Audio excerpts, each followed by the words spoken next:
രാഹുൽ മാങ്കൂട്ടത്തിന്റെ വിവാദത്തിന് പിന്നാലെ ആദ്യം പ്രതികരിക്കേണ്ടിയിരുന്ന അദ്ദേഹത്തെ രാഹുൽ മാങ്കൂട്ടത്തെ ഉയർത്തിക്കൊണ്ടുവന്ന ഷാഫി പറമ്പിലാണ്.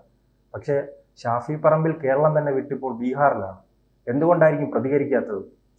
ഷാഫി പറമ്പിൽ ഒളിവിലാണെന്നാണ് പല പത്രമാധ്യമങ്ങളും പറയുന്നത്. കാരണം അവരെല്ലാം അദ്ദേഹത്തിനെ കാണാൻ അദ്ദേഹത്തിന്റെ MP ഫ്ലാറ്റിൽ ഇന്നലെ ചെന്നപ്പോഴും അദ്ദേഹം അവിടുന്ന് രഹസ്യമായി ബീഹാറിലേക്ക് മുങ്ങുകയായിരുന്നു. പാർലമെന്റ് സമ്മേളനത്തിന് പോലും പങ്കെടുത്തില്ല. അവിടുന്ന് പതുക്കെ പോയി. ഇന്നലെ വളരെ പ്രധാനപ്പെട്ട ദിവസമായിരുന്നു, ഒരുപാട് വിഷയങ്ങളുള്ള ദിവസമായിരുന്നു. പക്ഷെ അവിടുന്ന് നേരെ മുങ്ങി ബീഹാറിൽ പോയി രാഹുൽ ഗാന്ധിയുടെ ജാഥയിൽ അങ്ങനെ ഒളിച്ചു എന്നാണ് കേൾക്കുന്നത്. അത് കാരണം കുറച്ച് ദിവസം അങ്ങനെ മുങ്ങി നിൽക്കാം എന്നുള്ള ധാരണയിലാണ് പോകുന്നതെന്നാണ് അറിയുന്നത്. കാരണം കേരളത്തിൽ രാഹുൽ മാങ്കൂട്ടത്തിന്റെ വിഷയം വളരെ ഭൂകമ്പമായി നിൽക്കുന്നു.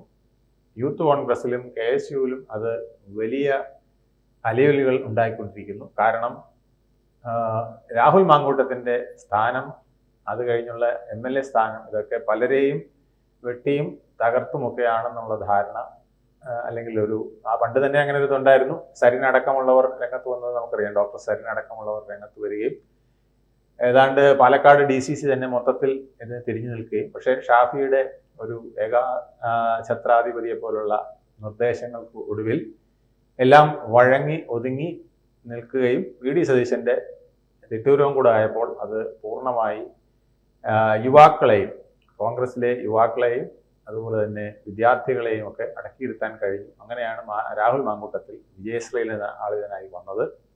പക്ഷെ എന്നാലും ഇതിനെതിരെ, രാഹുൽ മാങ്കൂട്ടത്തിനെതിരെ പലപ്പോഴും പ്രശ്നങ്ങളുണ്ടായിരുന്നു.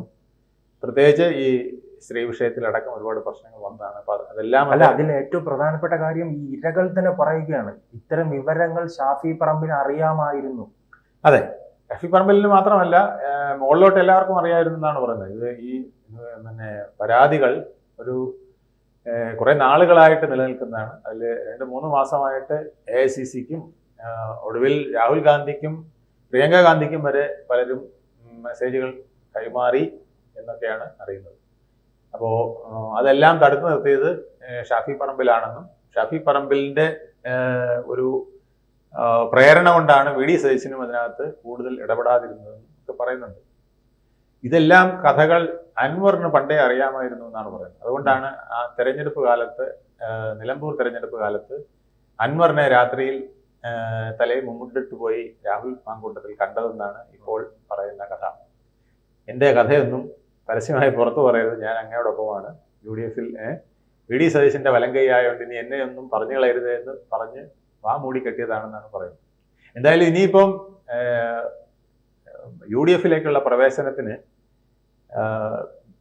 നമ്മുടെ അദ്ദേഹത്തിനും ചാൻസ് കൂടുകയാണ്, അൻവറിന്. കാരണം ഇനിയിപ്പോൾ അൻവർ പലതും വെടി പൊട്ടിച്ചാൽ പലർക്കും ദോഷമായി വരുമെന്നുള്ള ഒരു ധാരണയും എല്ലായിടത്തും പരന്നിട്ടുണ്ട്.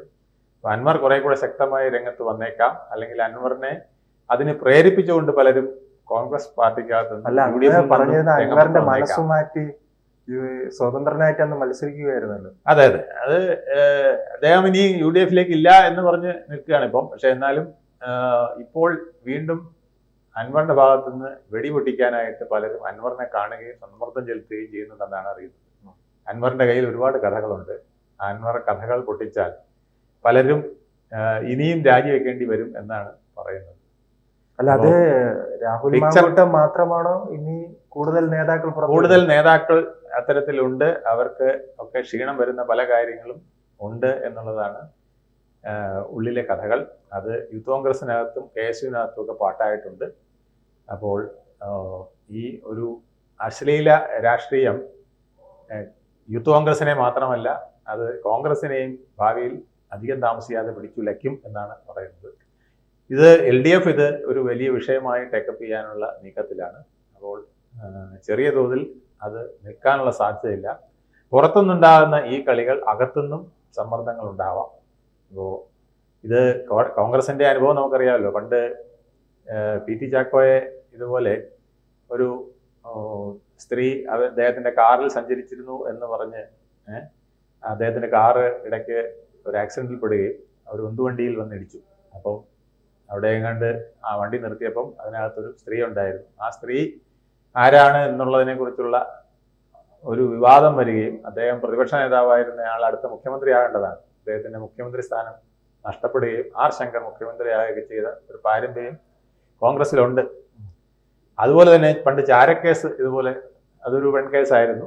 ആ കേസിൽ തുടങ്ങി ആ ചാരക്കേസിൽ അവസാനം 1995 തോന്നുന്നു കെ കരുണാകരന് രാജിവെക്കേണ്ടി വന്നു. പക്ഷെ 96 CBI പറഞ്ഞു ഇതിനകത്ത് കഥയില്ല, ഇത് വെറും കള്ളക്കഥയാണെന്ന് പറഞ്ഞെങ്കിലും 95 ഇതുപോലത്തെ ഗ്രൂപ്പ് കളികൾ വരികയും അതിന്റെ സമ്മർദ്ദത്തിൽ അദ്ദേഹത്തിന് രാജിവെക്കേണ്ടി വരികയും ഒക്കെ ചെയ്തു. അതുകൊണ്ട് കോൺഗ്രസ് ആയതുകൊണ്ട് നമുക്ക് പറയാൻ പറ്റില്ല. അന്നത്തെ കാലത്ത് ഈ LDF UDF പോരായിരുന്നു.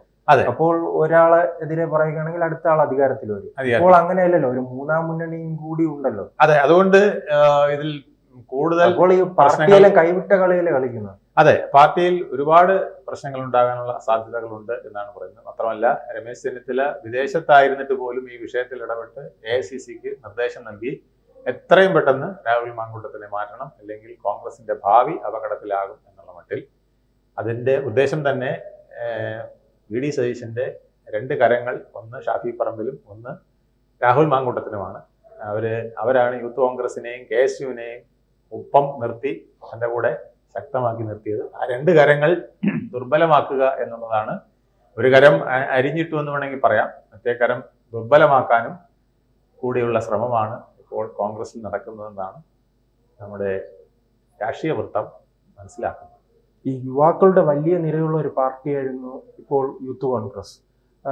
ഈ CPM-നെ അപേക്ഷിച്ച് നോക്കുമ്പോൾ ജനകീയമായ പല മുഖങ്ങളുമുണ്ട്. ആ മുഖങ്ങൾ ഇങ്ങനെ നാറ്റക്കേസുകളിൽ പെടുമ്പോൾ അതെന്തായാലും വരുന്ന തെരഞ്ഞെടുപ്പിൽ CPM-നും വലിയ രീതിയിൽ ഗുണം ചെയ്യും. അത് ഗുണം ചെയ്യുന്ന 2 വിധത്തിലാണ്. ഒന്ന്, അതിനകത്ത് ഒരുപാട് നല്ല പ്രഗത്ഭരായ മിടുക്കന്മാരുണ്ടായിരിക്കും, അവരെ താഴ്ത്തിക്കൊണ്ട് ഈ രാഹുൽ മാങ്കൂട്ടത്തിനെ പോലുള്ളവരെ ഉയർത്തിക്കൊണ്ടുവന്നു എന്നുള്ള ഒരു ആരോപണമുണ്ട്. അത് നിൽക്കവേ അപ്പോൾ അകത്തും പുറത്തും ഒരുപോലെ പ്രശ്നങ്ങളുണ്ടാകും. CPM പുറത്തു നിന്ന് പ്രശ്നം ഉണ്ടാക്കുമ്പോൾ യൂത്ത് കോൺഗ്രസിന് അകത്തു നിന്ന് അഖിൽമാരെ പോലുള്ളവർ, അഭിജിത്തിനെ പോലുള്ളവർ, VS ജോയിയെ പോലുള്ളവരെയൊക്കെ ചവിട്ടിത്താഴ്ത്തിയത്, അവർക്കൊക്കെ അവസരങ്ങൾ ഇല്ലാതാക്കിയത് ഒക്കെ ആരാണ് എന്നുള്ള ചോദ്യവും ഉയരുകയാണ്. അപ്പോൾ അതൊക്കെ ഒരു വരും ദിവസങ്ങളിൽ ഒരു തിരമാല സൃഷ്ടിക്കും. CPM മാത്രമല്ല, കാരണം ഈ രാഹുൽ മാങ്കൂട്ടം മത്സരിക്കുന്ന മണ്ഡലത്തിൽ രണ്ടാമത് BJP ആണ്. അപ്പോൾ BJP അങ്ങനെ 2 ഭാഗത്തും ഗുണം ലഭിക്കും. പാലക്കാട് ഇതൊരു വലിയ ഭൂകമ്പം തന്നെ ആക്കിയിട്ടുണ്ട്. BJP അത് വളരെ സീരിയസ് ആയിട്ട് എടുത്ത് ഈ തരത്തിലുള്ളവരാണ് കോൺഗ്രസ്സുകാർ, ഈ തരത്തിലുള്ളവരാണ് ഷാഫി പറമ്പിലെ പോലുള്ളവർ, അവരൊക്കെ മുഖംമൂടി അണിഞ്ഞു നിൽക്കുകയാണെന്നൊക്കെ പറഞ്ഞ് ഇപ്പൊ തന്നെ വലിയ പ്രചരണങ്ങൾ തുടങ്ങിയിട്ടുണ്ട്. അപ്പൊ അത് കൂടുതൽ വരും ദിവസങ്ങളിൽ നമുക്ക് കാണാൻ പോകുന്നതേ ഉള്ളൂ. ഇപ്പോൾ നിൽക്കുന്നത് രാഹുൽ മാങ്കൂട്ടത്തിന്റെ MLA സ്ഥാനം രാജിയിലോ അല്ലെങ്കിൽ കേസിലോ ഒക്കെ ആണെങ്കിൽ അത് വരും ദിവസങ്ങളിൽ മാറി മറിഞ്ഞ് വലിയ ശക്തികൾ കോൺഗ്രസിനകത്തു നിന്നും മത്സര രംഗത്തേക്ക് വരികയും ഗ്രൂപ്പ് സമവാക്യങ്ങൾ മാറി മറിയുകയും ഒക്കെ ചെയ്യാനുള്ള സാധ്യത കൂടുതലാണ് എന്നാണ് പറയുന്നത്. അല്ല, രാജിവെക്കില്ലെന്ന് പിന്നെ കോൺഗ്രസ് തന്നെ വ്യക്തമാക്കിയിട്ടുണ്ടോ? അല്ല, അതൊക്കെ സമ്മർദ്ദമുണ്ടായാൽ രാജിവെക്കാതിരിക്കാൻ കഴിയുന്നില്ല. കാരണം ഇത് വളരെ സെൻസിറ്റീവ് വിഷയമാണ്, മനസ്സിലായില്ലേ? ആ സെൻസിറ്റീവ് വിഷയത്തിൽ ഇനി വരാനിരിക്കുന്ന തദ്ദേശ സ്വയംഭരണ സ്ഥാപന തെരഞ്ഞെടുപ്പുകളിലേക്ക് ഈ വിഷയം വലിച്ചിഴക്കപ്പെടരുത്.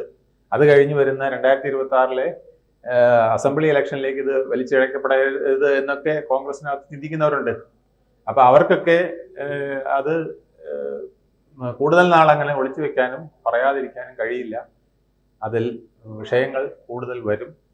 ഇതിൽ ഇത് മാത്രമല്ല, ചാണ്ടി ഉമ്മനെ വരെ ഒതുക്കി നിർത്താൻ ഈ ലോബികൾ ശ്രമിച്ചിട്ടുണ്ട്, കൊച്ചാക്കാൻ ശ്രമിച്ചിട്ടുണ്ട്. അത് ഉമ്മൻചാണ്ടിക്ക് മുമ്പ് കിട്ടിയ പരോക്ഷമായ കുത്തുകൾ മകനിലേക്കും കിട്ടിയതാണെന്നും അത് ഉൾപ്പെടെയുള്ള വിഷയങ്ങൾ ഇനി ഉയർന്നു വരാൻ സാധ്യതയുണ്ടെന്ന് പറഞ്ഞു. ഷാഫി പറമ്പിൽ അടക്കമുള്ളവർ ഉമ്മൻചാണ്ടിയെ പോലുള്ള വ്യക്തിത്വങ്ങളെ വരെ കൊച്ചാക്കുകയും പിന്നെ അവരുടെ ആ മഹത്വത്തെ കുറച്ചു കാണാൻ ശ്രമിക്കുകയും ചെയ്തു. അവരുടെ ആ ഇച്ഛാശക്തിയും ആജ്ഞാശക്തിയും കോൺഗ്രസിനകത്ത് ഉമ്മൻചാണ്ടി ജീവിച്ചിരിക്കുമ്പോൾ തന്നെ ഇല്ലാതാക്കാനുള്ള ശ്രമങ്ങൾ ഈ വിഭാഗങ്ങൾ നടത്തിയെന്നൊക്കെ വലിയ ആരോപണങ്ങൾ നിലനിൽക്കുകയാണ്. അപ്പൊ അതൊക്കെ ഇനി വരും ദിവസങ്ങളിൽ പുറത്തു വരാനിരിക്കുന്നതേ ഉള്ളൂ. ഒരു MLA ഉമ്മൻചാണ്ടിയെ ഫോൺ വിളിച്ച് ഷാഫി പറമ്പിൽ വിളിച്ച ഫോൺ സ്പീക്കറിലിട്ട് കേൾപ്പിച്ചു എന്ന് വരെ പറയുന്നുണ്ട്. അദ്ദേഹത്തിന് കാലം കഴിഞ്ഞ നേതാവാണ്, അവരുടെ ഒന്നും പുറകെ നടന്നിട്ട് ഇനി വലിയ കാര്യമില്ല എന്ന് പറയുന്നവരെ കേൾപ്പിച്ചു എന്നുള്ള വിധത്തിലുള്ള വാർത്തകൾ വരെ നമ്മുടെ നാട്ടിൽ ഇപ്പോൾ പ്രചരിച്ചുകൊണ്ടിരിക്കുകയാണ്. അപ്പോൾ ഉമ്മൻചാണ്ടിയോടുള്ള പ്രതികാരം, അതിനുവേണ്ടി പല യുവാക്കളെയും, കഴിവുള്ള പല യുവാക്കളെയും വെട്ടിനിരത്തുകയും ഇത്തരത്തിലുള്ള അശ്ലീല കോലങ്ങളെ മുമ്പോട്ട് കൊണ്ടുവരികയൊക്കെ ചെയ്തു എന്നൊക്കെയുള്ള ആരോപണങ്ങളാണ് ഇപ്പോൾ യൂത്ത് കോൺഗ്രസിലും KSUവിലും ഒക്കെ നിലനിൽക്കുന്നത്. ഇത് കോൺഗ്രസിലേക്കും കൂടെ പടരാനുള്ള സാധ്യത ഏറി വരികയുമാണ്. കൂടുതൽ വാർത്തകളും വിശേഷങ്ങളും നിങ്ങളിലേക്ക് എത്താൻ ABC മലയാളം സബ്സ്ക്രൈബ് ചെയ്യുക, ബെൽ ബട്ടണും അമർത്തുക.